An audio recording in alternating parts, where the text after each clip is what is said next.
Do you want me to do the intro? Sure, you start. All right. Hi, welcome to Full Earth Workshop. My name is Landon. You don't sound excited. What the frick, dude? What are you talking about? Hi, my name's Landon, and welcome to the Full Earth Workshop. I'm here with my pops. Hi, I'm Doug. That's who he is. And we have been working for about 6 months on a all-metal 1/16 scale Tiger 1 tank RC version. And it takes a lot of paint and a lot of patience. Luckily, Landon's doing it. Yeah. But Landon's been doing all the work.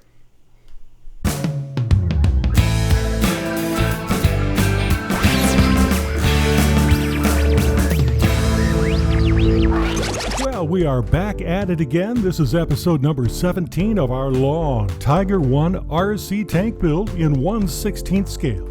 We're using parts from Hanglong, from RC Tank Legion Shop, from Motto, Clark, and Tigan Tanks.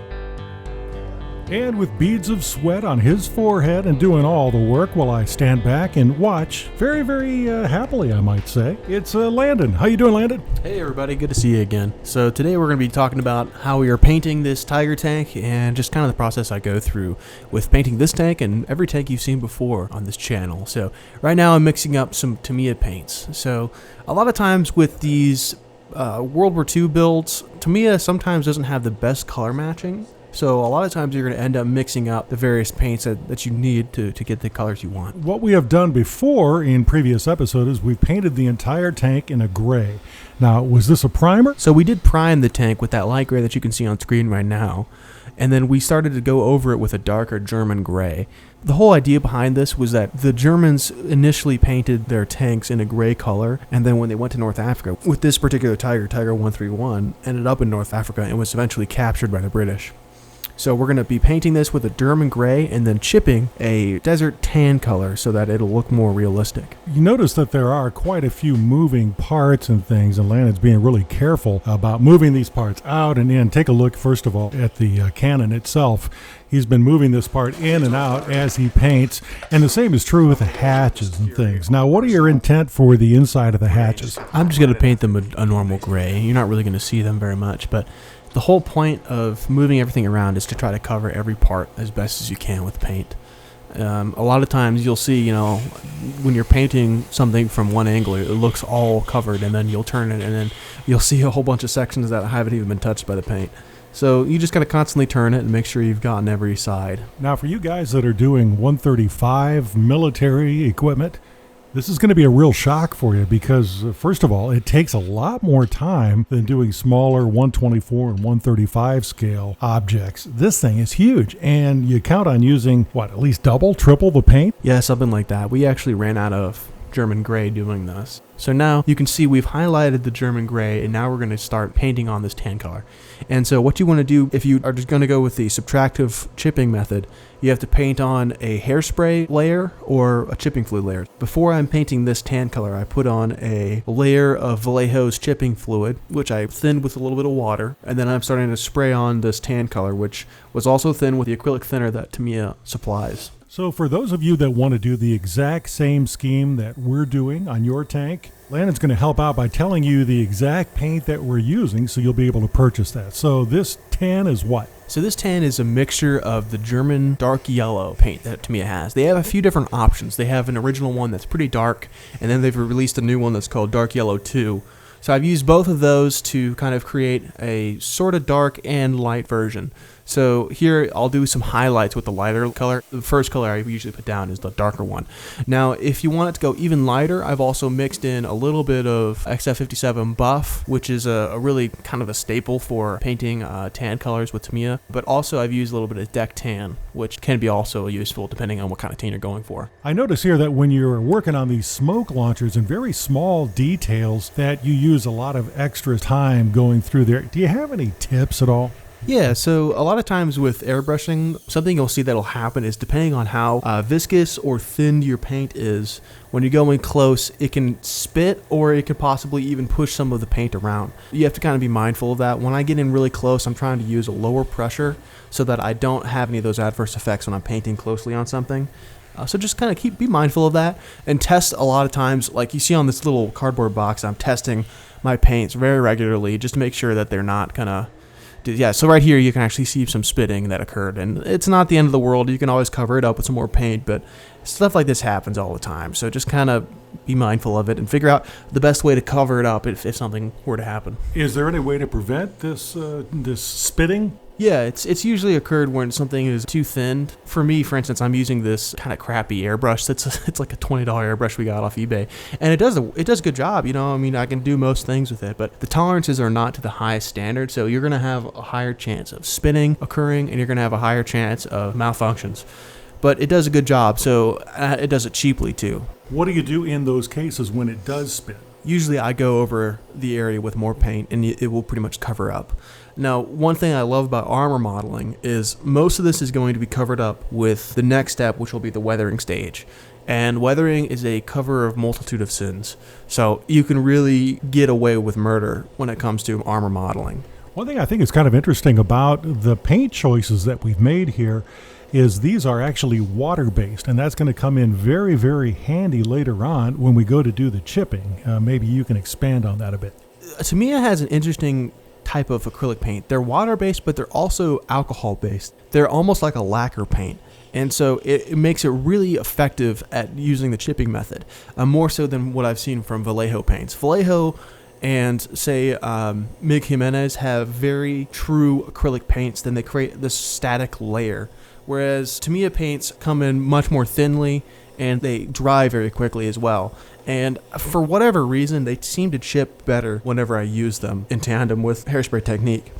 Now, with hairspray, the whole point of it is when you spray it onto the tank prior to putting your next layer on, it keeps the paint from fully drying. When you put water onto the paint, it begins to naturally chip away because it hasn't fully dried onto the surface. It's really effective at making you create really good-looking chips. So what is that going to mean for durability later on? Because these tanks are going to be out moving around. How do we make that so it's really durable and can take some abuse? Well, that's one thing that is kind of a concern. In my mind, if it gets chipped, it's just going to make it look more realistic. But what you can do is cover it up with some floor pledge as a clear layer. But really, in my mind, having those chips would be kind of a good thing because it's going to naturally wear and look more realistic. Well, and that future floor finish that we use, that's the actual floor finishing tool that is so inexpensive, and you can get quite a bit of it for $4.98. So I think it's very cheap stuff. Some people say I'm not going to use it because it's going to give me a gloss finish. What we've found out is you can spray on that pledge floor finish first. It is a self-settling material. You'll get an amazing glossy coat out of it.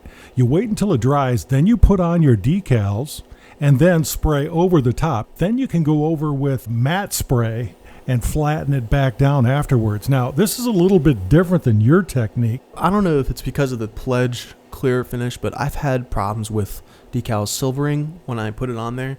So typically I actually put my decals without spraying any sort of clear coat. And some people are going to say that that's a mistake, and it very well may be. But for me, it's always worked well to just put the decals directly onto the surface without doing any original preparation.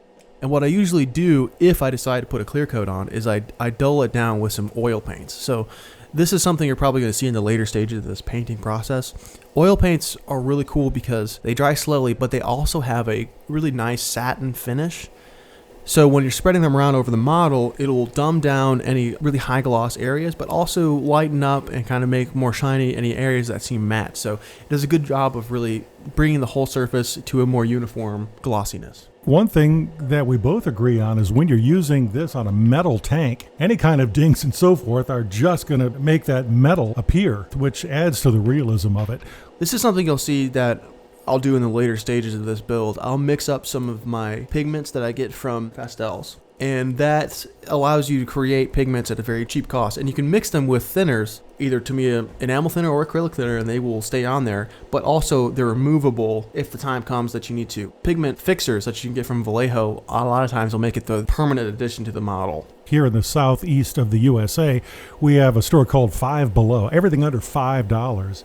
And they do have art supplies, including pastel kits, that are $5. And we have found that it works just as well as the expensive pastel kits that you'll get from an art store. So we highly recommend using that. And you've also had luck, Landon, with being able to get oil paints under $5, an entire set of these things, and we've been able to make that work pretty well. A lot of times with these art supplies, people will swear by getting the more expensive stuff, and I have no doubt that the expensive stuff is better. But I don't think it's to the point where you're going to really get a result that is so superior that you can tell that it's nicer. I have gotten $5 kits, $15 kits, and I even have Winsor Newton oil paints, which are considered the gold standard. And they all produce the same level of quality. You can really do wonders with any type of oil paint, in my opinion. The biggest thing that you want is something that's going to dry slowly so that you can meddle with it for a very long period of time. Whatever you can afford, I think it's gonna really allow you to do a good job. Let's talk about the flow that you have going on with your airbrushing. You tend to use very small amounts of paint, and I think my initial thought is that I would go to using more, similar to a spray bomb.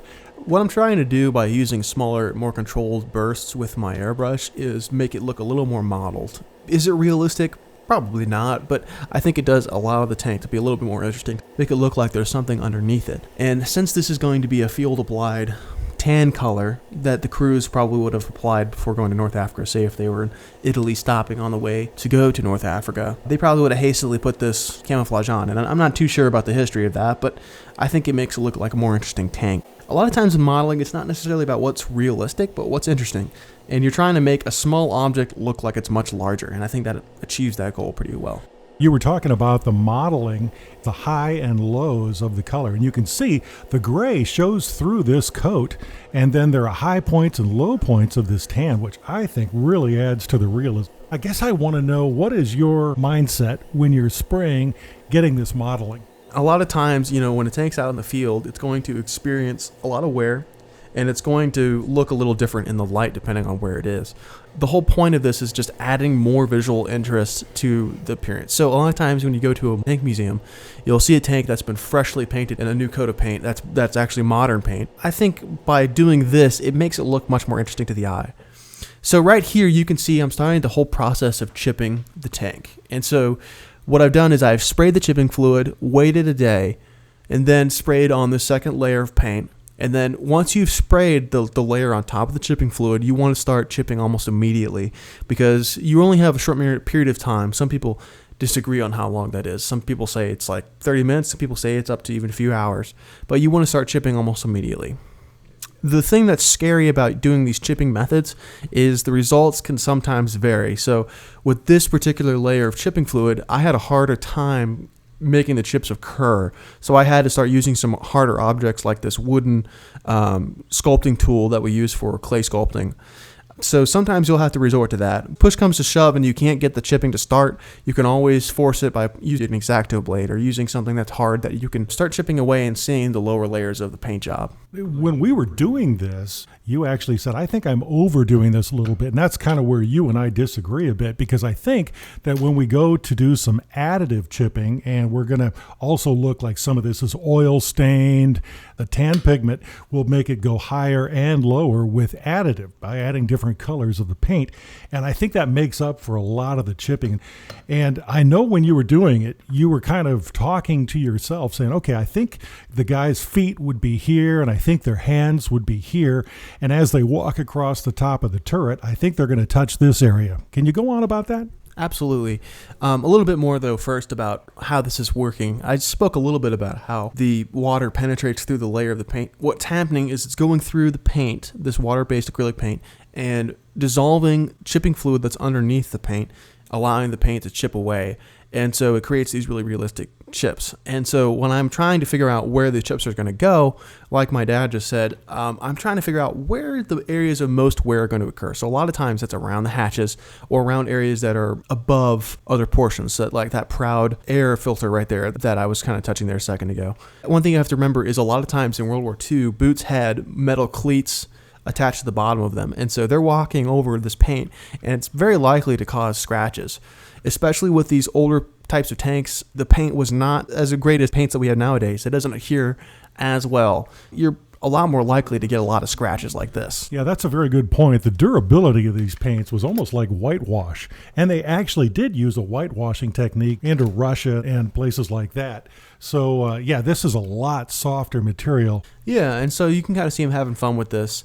I didn't really look at any reference photos. I mean, I have a bunch kind of in my mind, but I'm just kind of having fun with this. And hopefully you can see that it's creating a somewhat realistic appearance here. And I'm also kind of going in with a softer brush to see if I can kind of get any more minor chips in there. With this whole process, it seems like I have to chip away with this wooden tool here that I'm using. And you can hopefully see that a lot of these chips are coming through. Now, one thing that I think if you decide to follow in our footsteps, I would not highlight the gray color underneath this tan color. We showed it really quickly in the beginning of this video that I highlighted the gray color underneath thinking that, oh, maybe you'll see the highlights coming through the chipping, but you really don't. So I think if you follow us, paint just a standard German gray color and then paint over it with the tan color if you decide to go with 131. It's just going to save you some time. When we go to the upper and lower colors, how do you plan on doing that? A lot of times what I do after the fact, I modulate the color with oil paints, and we'll show you this more in depth, but oil paints dry slowly and they allow you to spread a very small amount of paint over a large area, and it really does a very subtle change in the color. Well, I'm having a great time. How about you? Yeah, it's pretty fun. So hopefully you guys are enjoying this, and hopefully you're getting some tips from what we're doing here. We'll see you next time on the Full Earth Workshop.